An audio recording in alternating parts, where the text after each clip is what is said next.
I guess whatever for whatever reason it comes to mind is giving is winning, Mhm.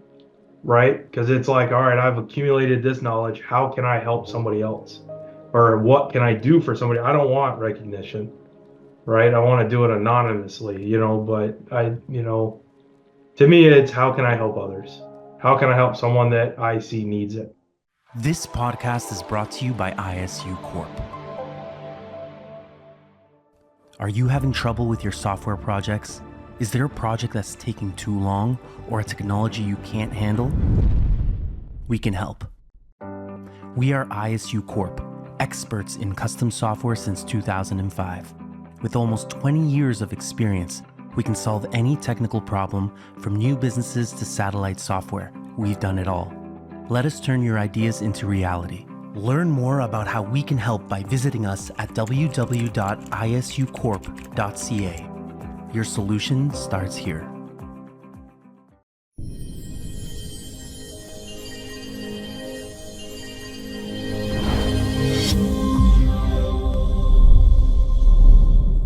Hello and welcome to another episode of the Break Free podcast. This is a business podcast where we're shining the light on these great leaders and entrepreneurs that are really making this world a better place.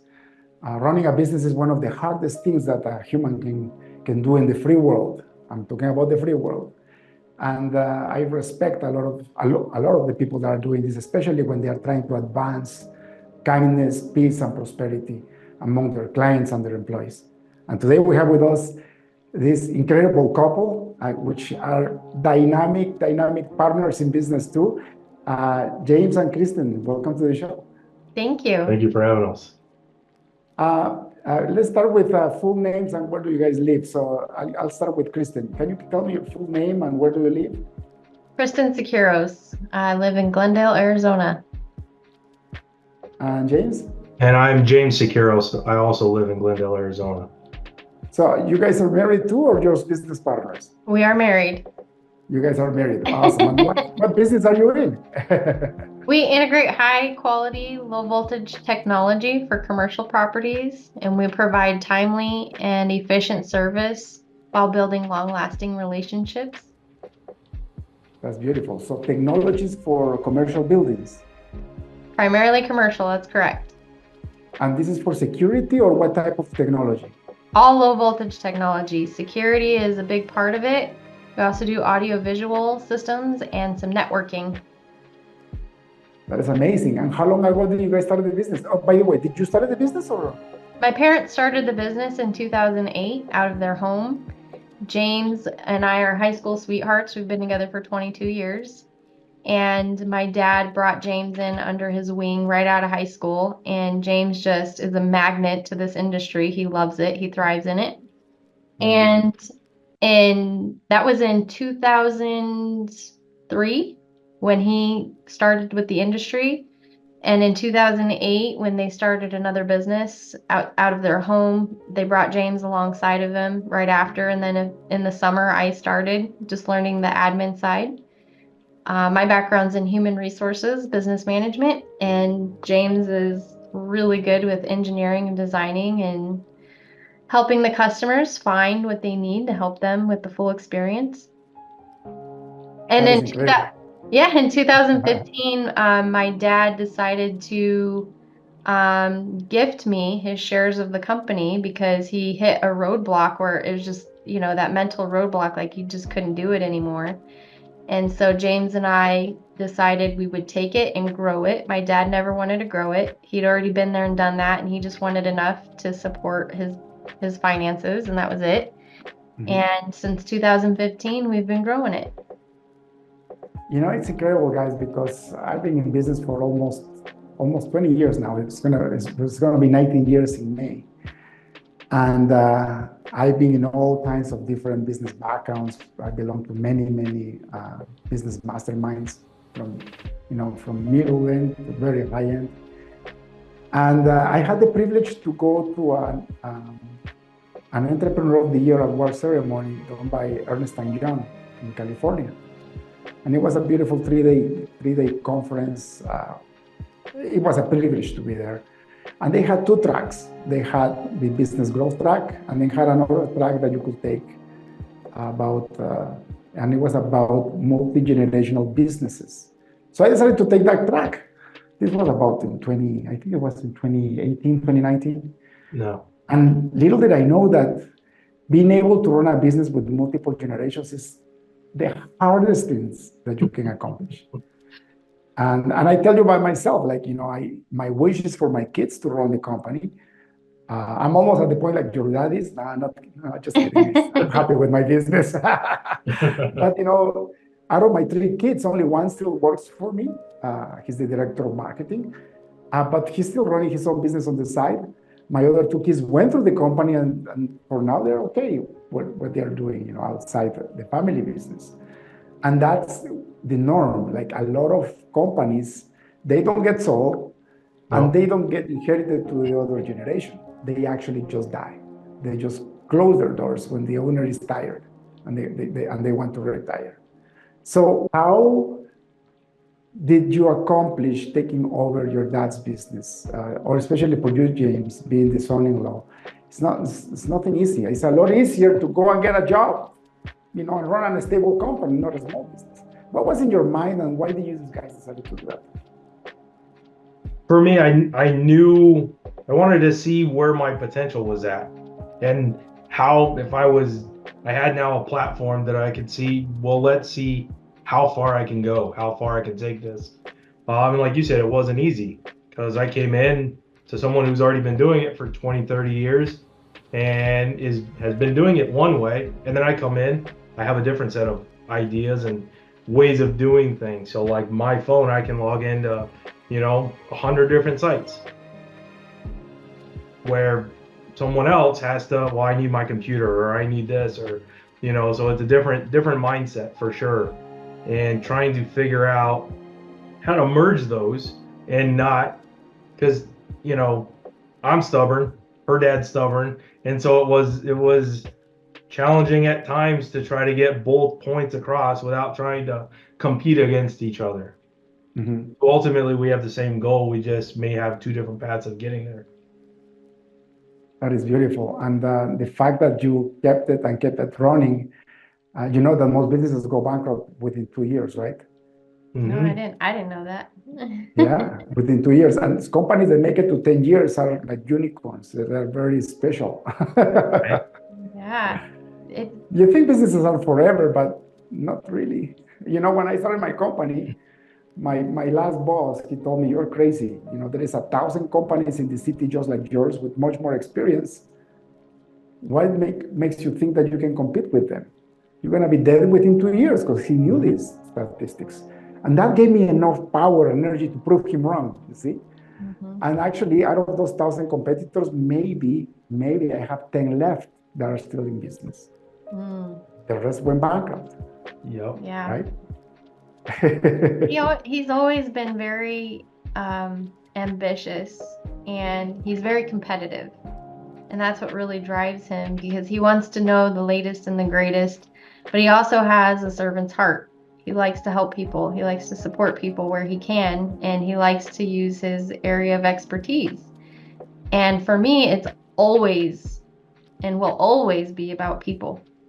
Because at the end of the day, you just touched two of the most important factors in any business: innovation and customer service, culture. If you have that servant mentality, and on top of that, you know what you're doing, and you're researching to go into the leading edge so that you are there faster than your competition, that's a beautiful formula. You're just missing one piece, and it's marketing and sales. Yes. We're strictly word of mouth. As of right now, we are word of mouth, and we're gearing up to scale at a large pace.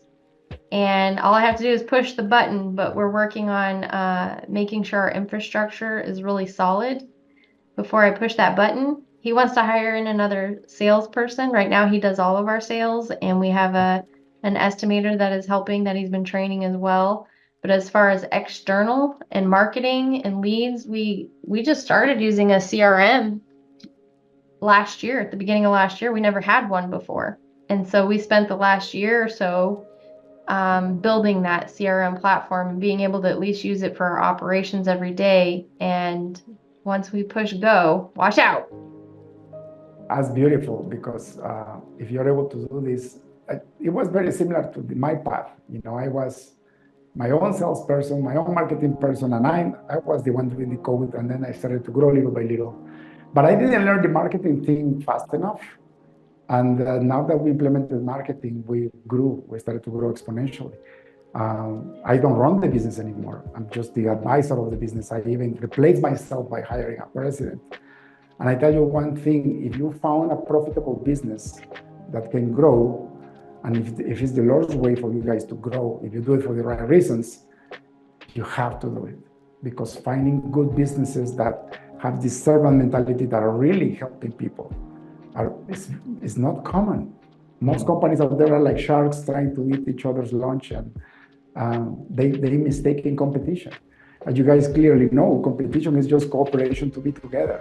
I don't believe in competition. I look at my competitor, try to see how can I be a little bit better. Not how can I kill him. It's not about killing the competition. It's just trying to be a little bit better. The market is huge. We can all swim in the same ocean, right? Yes. Absolutely. It's doing something they're not doing is what you got to do. Exactly. It's sometimes simply is just picking up answering the phone when they call, not having a virtual assistant, or recording, I should say. Right. That's incredible. And I know you guys are going to grow exponentially. If you start investing in marketing and sales, oh yeah. before you know. Now, how much has the company grown since your dad left the company to you guys? So the sales in 2015, at the end of 2015, were around 800,000. Last year we closed at just shy of 4 million. And we had one person working for us back then. Now we have 20. And that is amazing. Yeah. That alone is incredible without sales and marketing. Right. That proves that what you're doing is pretty good, because people just are finding out about you. Yes. Yeah. Well, the vision has always been to create a better quality of life while making a positive impact on the community. Every decision that is made, that's the question. How is this going to create a better quality of life? How is it going to make a positive impact? And if it's not going to do that, then the answer is no. And it's okay to find what works for you, because if you're forcing yourself to be something that you're not, it's not going to work. Yeah, that's beautiful. One of the things the mistake that I've done is that when I wanted to grow exponentially, I almost killed myself. I said, no matter what, I'm going to achieve this goal. And I actually had a heart attack back in 2011 because I was working 17 hours a day for 2 years. And then I realized that it wasn't worth it.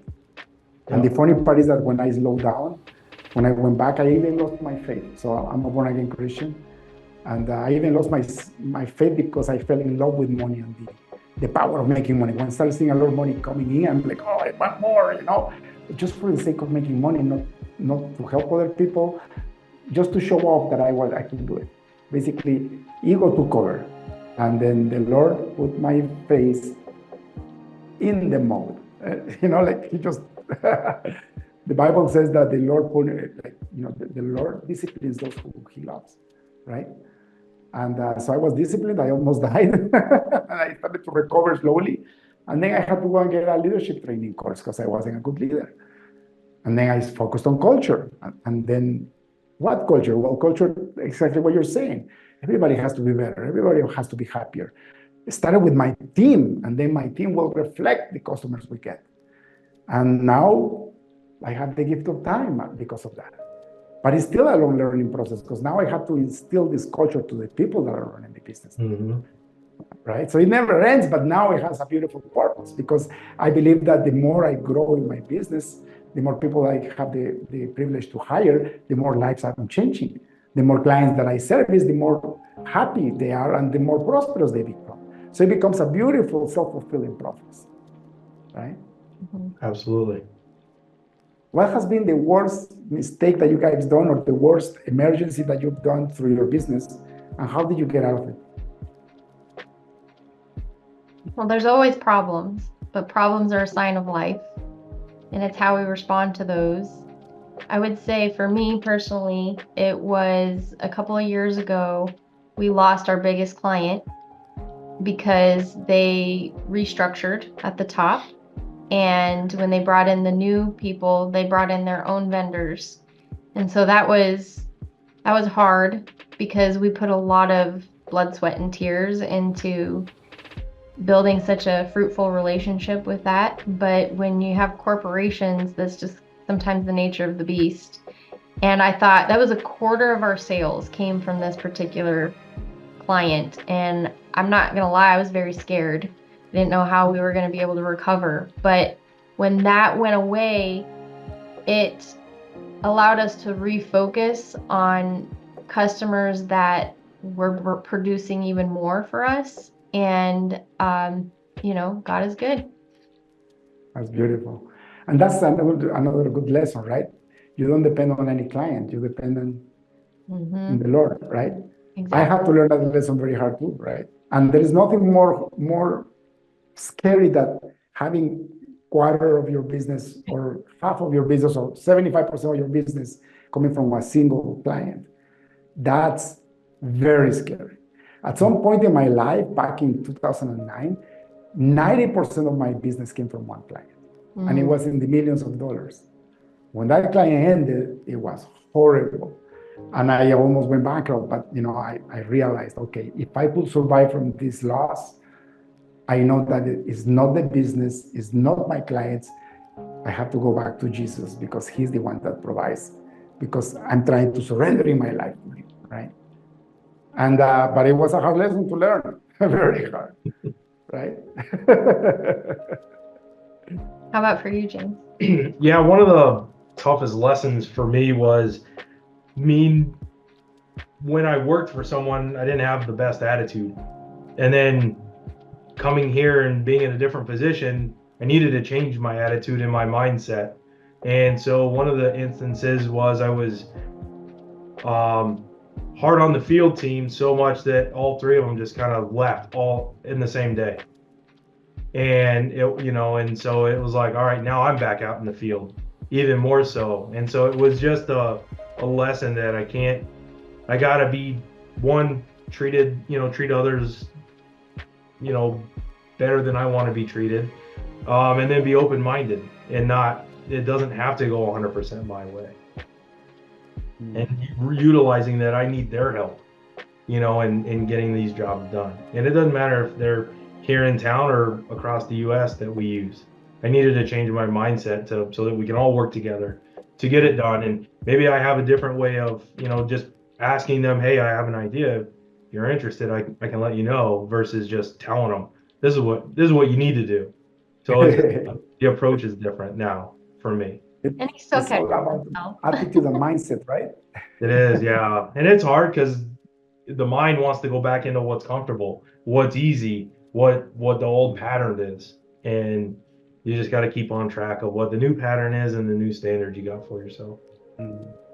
One of the lessons that I learned from one of my best business coaches is that if you want to be successful in business, you have to hire people smarter than you and then let them do their job, right? And it's hard because, like you said, you know what works and you want to stay in control. When you give up control to somebody else, especially somebody you don't know that well, it's scary. But I can tell you, I can testify that if you don't learn how to do that and start delegating and training people and hiring better people than you don't grow. It's the only way to grow because you only know what you know, right? So you have to find the who, not how, right? That's what my business coach used to say all the time.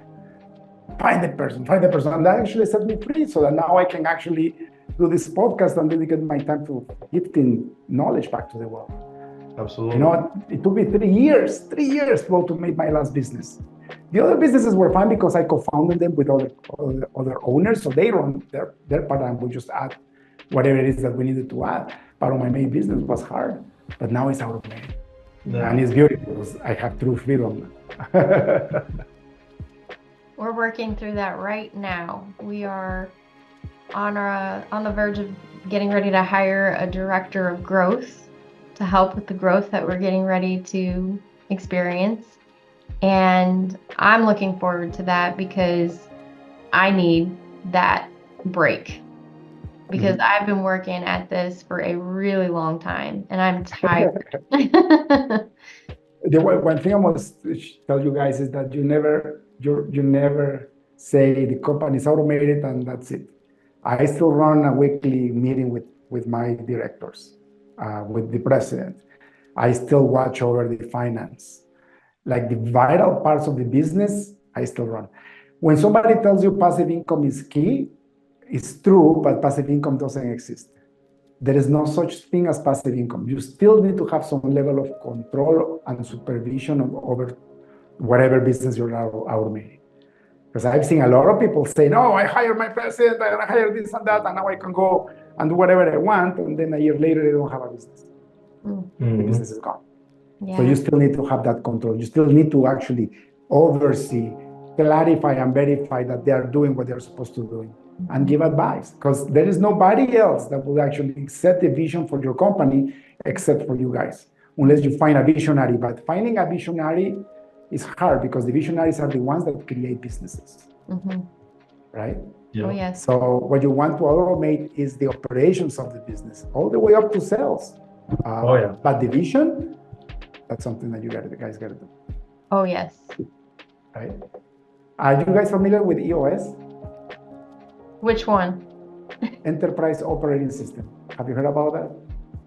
I don't think so. Okay, so before you hire your growth director of growth, please read a book called Traction. Traction? Yeah.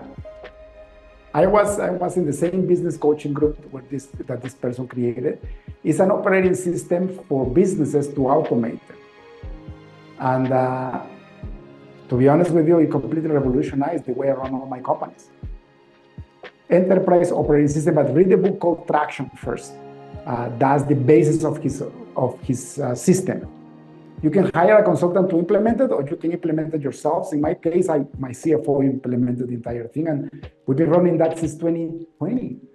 We use the pandemic and the slowdown to implement this system, and it's the way you run meetings, the way you run growth, the way you operate. How do you do your meetings? How long they should be? How do you set your goals?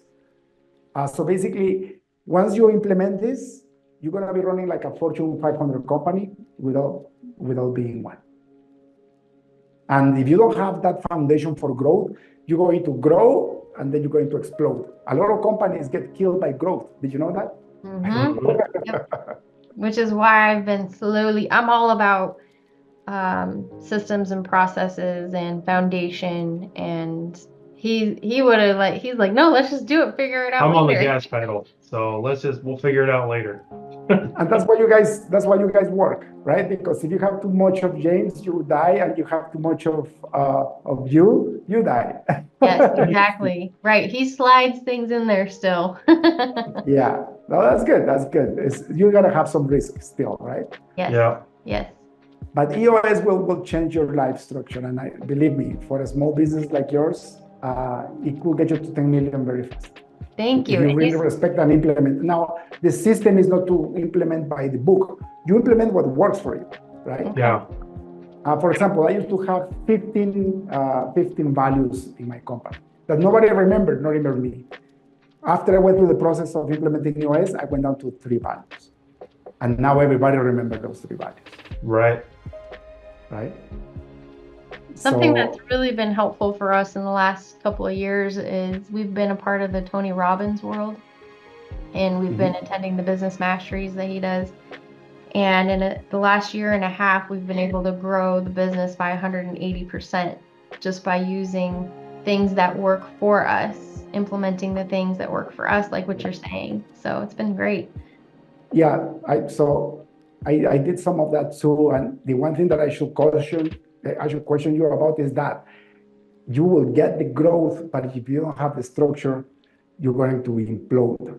Yes. You need to have the structure, and you don't have to invest a lot of money doing the structure. Like when you go to those courses, you learn how to do quick sales, quick marketing, how to grow your leads, which is essential, is the gasoline of the engine.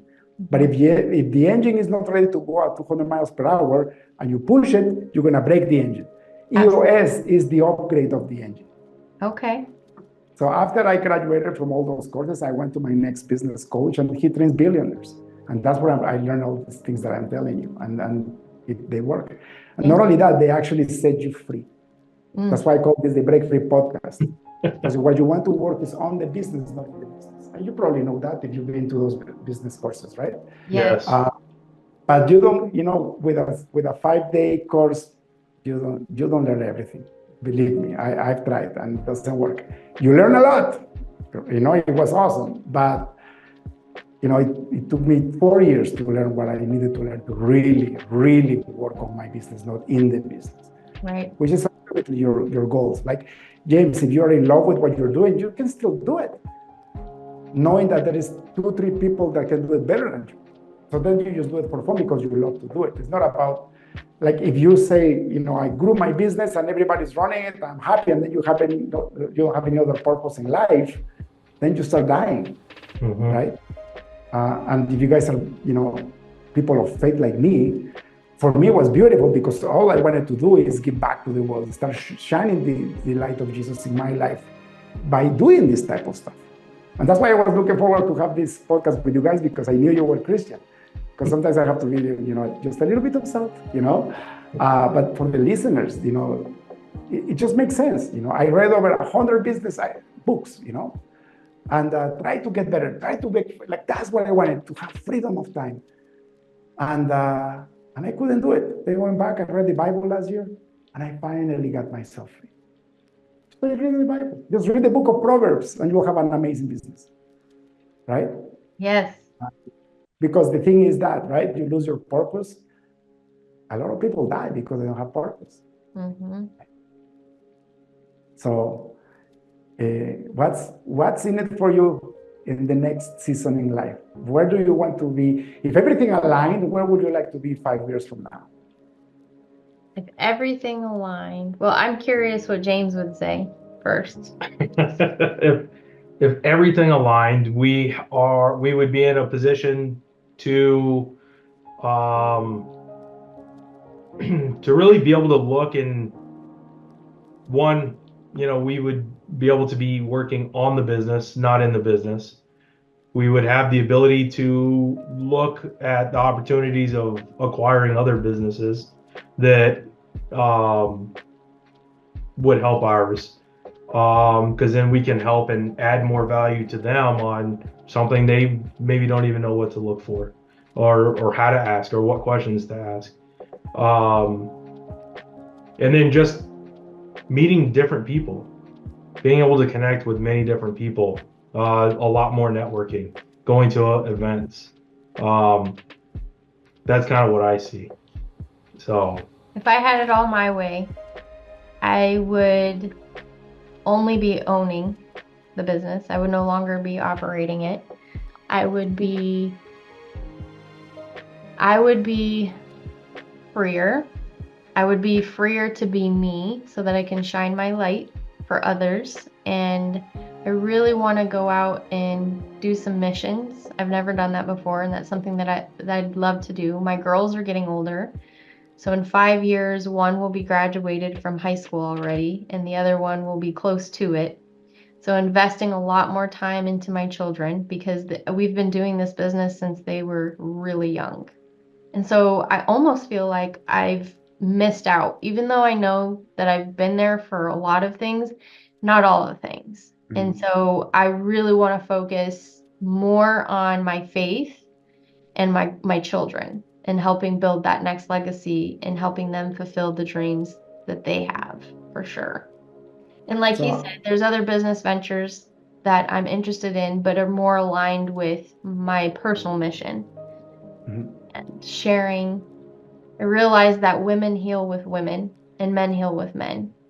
And our society has divided us in ways that are probably not healthy. And this is the most isolated generation of our time. COVID really did a hiccup on some people. There's a lot of fear. We don't have to be afraid. So I'm okay with sharing my faith. I feel like I'm being called to something very big. I don't know what it is, but I'll answer the call. I just got to do some things first. That's beautiful. And you know that we have been given a spirit of power and a sound mind, right? Not a spirit of fear. And regardless of what happens in the world, if you know what rock you're standing on, then you shouldn't have any fear. And if fear comes in, you should say, fear, go out in the name of Jesus. And it'll flee, you know? Regarding your mission and your kids, you don't have to wait 5 years. All you guys got to do is, now that you're looking for your director of growth, make sure this person knows about EOS, or get them to read a book before you hire them. You know, that's what I did when I hired my president 3 years ago. I told him, you want this job, you better read this book and tell me what's about, and tell me if you really are okay implementing this. And he got fascinated by the book, because if they really like growth, they're gonna love EOS, right? And this person slowly will take care of some of your time, so you can slowly, start, having time for your kids and your mission. Doing missions, by the way, you don't have to go to Africa to do missions. Mm-mm. You can go and visit your neighbor and provide love and kindness in their time of trouble and share the gospel that way. For me, the best way to say Jesus loves you is the way I behave. Mm-hmm. Sometimes I don't even have to say the words. They will ask me, why are you this way? And then I can share. Right? So you start with humble beginnings, and then you will be trusted on big things. Right? Absolutely. That's beautiful. How are you guys doing with your investments?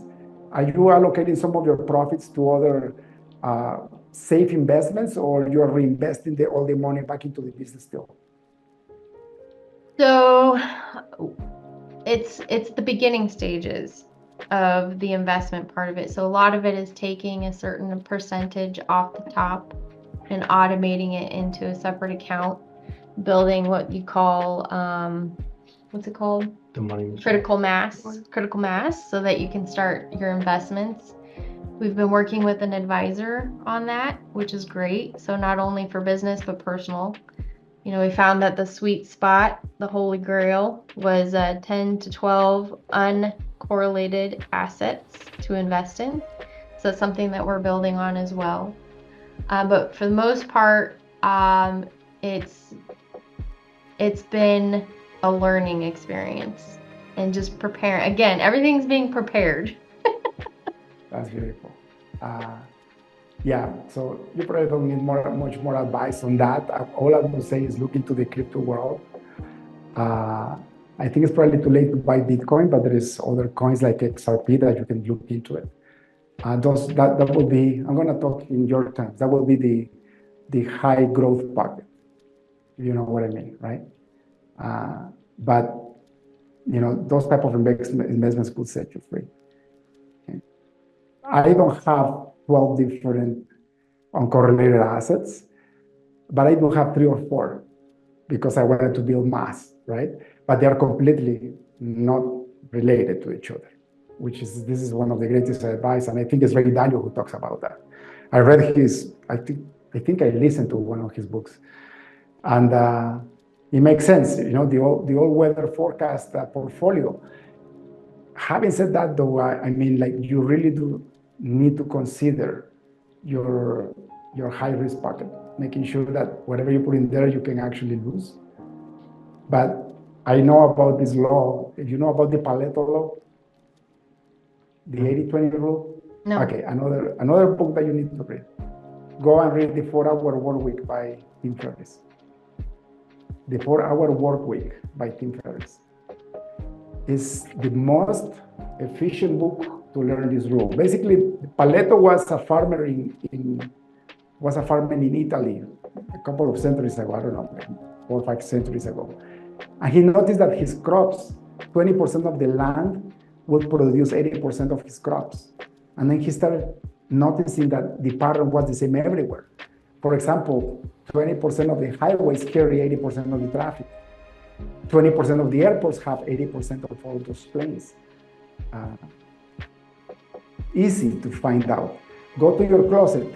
20% of your clothes is what you use 80% of the time. Yeah. Guaranteed. It works everywhere. It's a pattern. It's like the law of gravity. So for me, the high risk assignment is that 20%. And it has worked that way. Wow. So you still have to, the difference between you and the rest of the world is that you can pray and you can ask the Lord what's his will for your money, because at the end of the day, it's not your money, it's his money, right?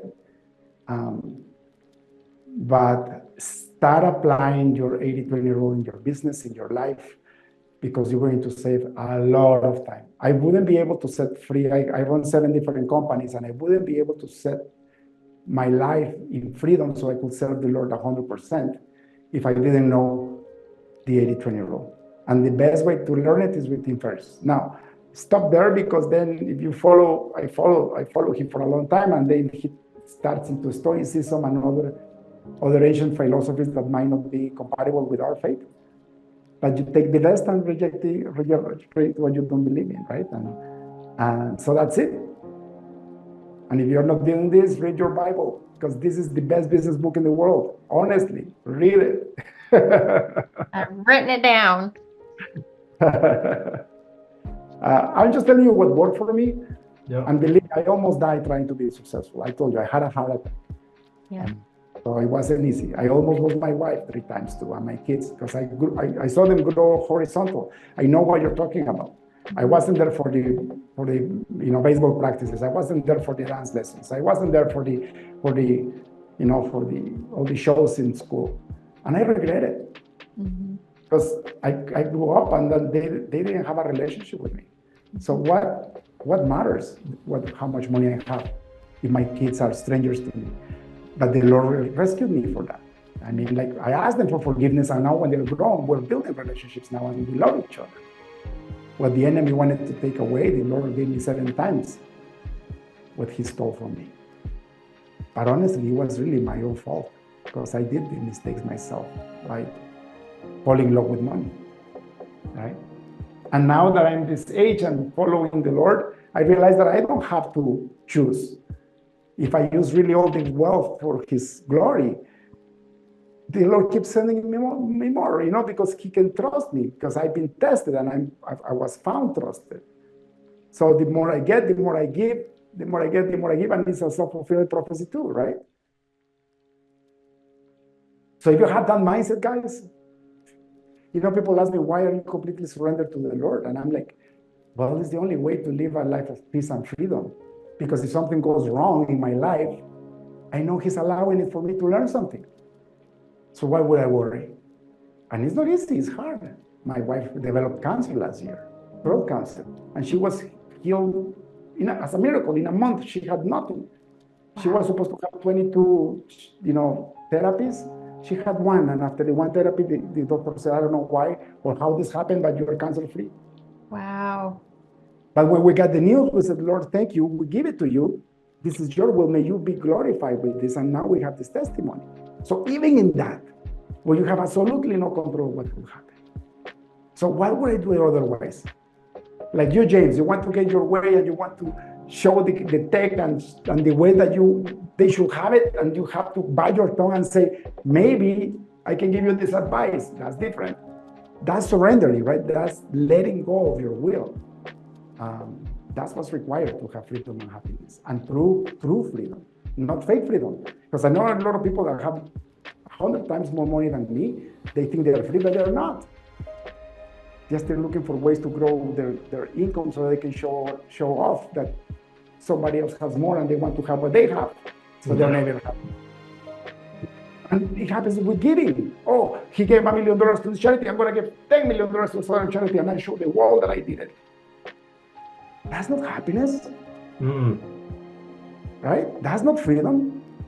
I have this beautiful, subscription to American Airlines, and I always travel first class. I'll give you an example, not that happened in my life. And then I join somebody, and he has a private plane. So he wants to have the private plane, and then this guy has this private plane, and he sees a private jet. Now he wants the private jet, and it never ends. That's when you fall in love with money, and really falling in love with money is falling in love with pride. When you always want to have your way and want to be the best. That's what happens when you grow economically and you don't have your foundation set on the rock. You end up miserable. Or you end up wanting to live 200 years. Have you heard that? I mean, like, all the scientists trying to figure out ways to prolong your life. You know why? Because they don't know where they're going when they die. So they are afraid of death. You see? Mm-hmm. If you've been in that world, I think you know what I'm talking about. Because, longevity is all they talk about for the rich and famous. Why? Why do they want to live longer? Because they don't know where they're going when they die. Mm-hmm. That's sad. That's bondage. Mm-hmm. I agree. Right? Mm-hmm. Okay, this is specifically for James. James, if you could go into a time machine and go back when you were 22 years old, what advice would you tell yourself? I would tell myself to start learning things, not just kind of coasting. At the beginning, I was just kind of like, yep, this is my job. This is what I do. And then it's when I got serious and like, no, this is what I want to do like the rest of my life. And like, I love it. I enjoy it. Like, all right, I've mastered these systems. What else can I do? All right, I can learn this. All right, what else can I do? I always want to know the whys when it comes to the technology. And I always end up talking with tech support all the way through to almost engineers of like, why did that happen? Well, if that happened, just trying to like figure out the the why of all that. So I would tell myself that start learning early. Start, if there's information I would have known, at that time that I needed to do, then I could have be a little bit further, in my opinion. It's funny because I set a goal because I see in the field, there's guys that are, 40, 50 years old, 60 years old, still in the field, carrying ladders, carrying tool bags. And I was like, you know what?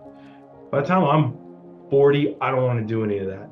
I want to be in the office. I want to be a manager or whatever. And I actually was able to do that by the time I was 28 because I got serious on what I wanted and I got clear of what I wanted. And the position became available, and I out of me and another guy that was 10 years my senior, and I outperformed him because I knew what I wanted. We were both given the same resources. I was the only one that did anything with it. So That's beautiful. that's what That's why you I would guys are tell here. myself. That's why you're actually running a multi-million-dollar company. You know, Yeah. I know the statistics. Most businesses don't break the $1 million mark. Did you know that? Mm-hmm. Most of Yeah. them don't make it to $1 million. They stay on 6 figures. And actually, most businesses are self-employment, where they make an income based out of the hours that they are selling, Correct. products or services. Mm-hmm. And it's because of that.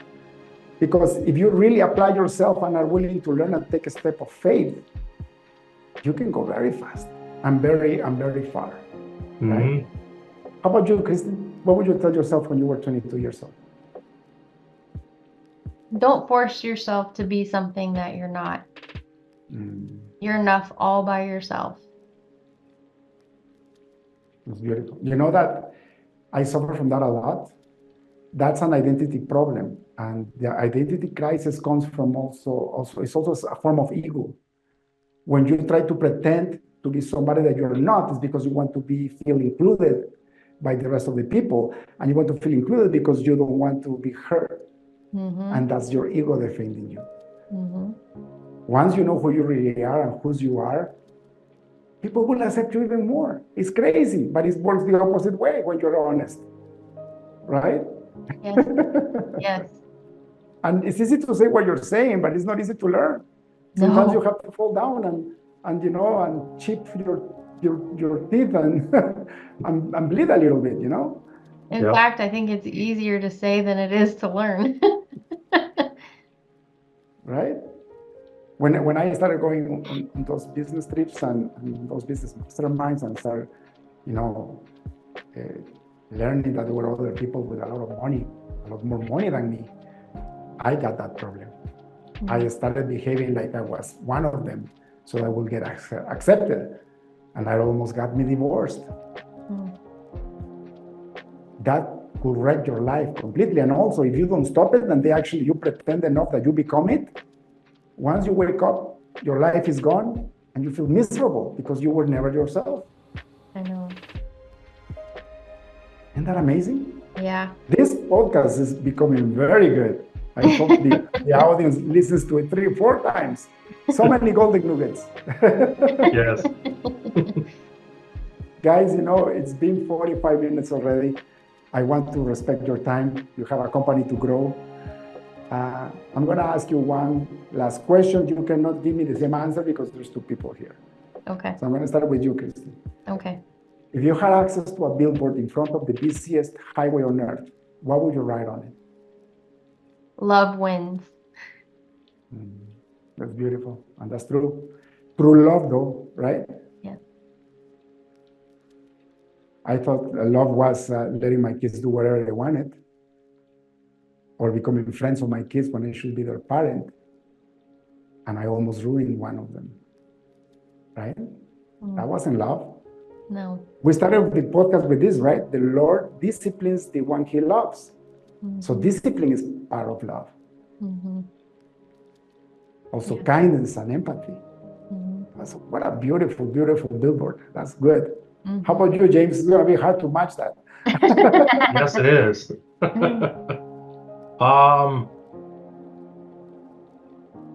I guess for whatever reason it comes to mind is giving is winning. Right? Because it's like, all right, I've accumulated this knowledge. How can I help somebody else? Or what can I do for somebody? I don't want recognition, right? I want to do it anonymously, but to me, it's how can I help others? How can I help someone that I see needs it? So that's where I would want to, that's what I would want. Giving unconditionally. It's beautiful too, but that's why I do this podcast, right?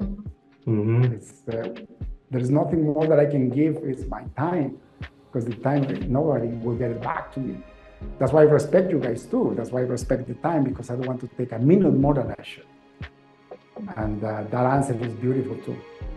I will just add,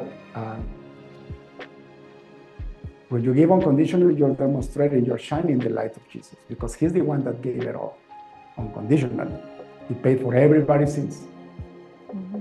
He didn't have to. We could go all to hell and pay for our own sins. But he did that. And so when people give, a lot of people, they don't even have faith in Christ, and they still give, and they still get the reward. When I give unconditionally, when you give unconditionally, man, it's the satisfaction, the fulfillment in your heart is beautiful.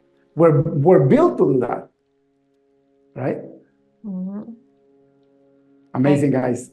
Thank you so much for your time. If people like to find more about you or hire your services, I know now you're going countrywide, right? So now you can service other states with your amazing tech. Where can they find you? www.langstonsecurity.com. LangstonSecurity.com. Thank you so much, guys. God bless you. Keep growing, and thank you for making the world a better place. Thank you. You too, David. Have a great day. Blessings. Cheers. That's all for today's episode of the Break Free Podcast. Head on over to iTunes and subscribe to the show. Starting your own business can be tough, but it doesn't have to be. Visit davidmansilla.com to pick up a copy of the #1 international best-selling book, Breaking Out of Corporate Jail. Expand what you consider to be possible and reach your full potential. And join us on the next episode.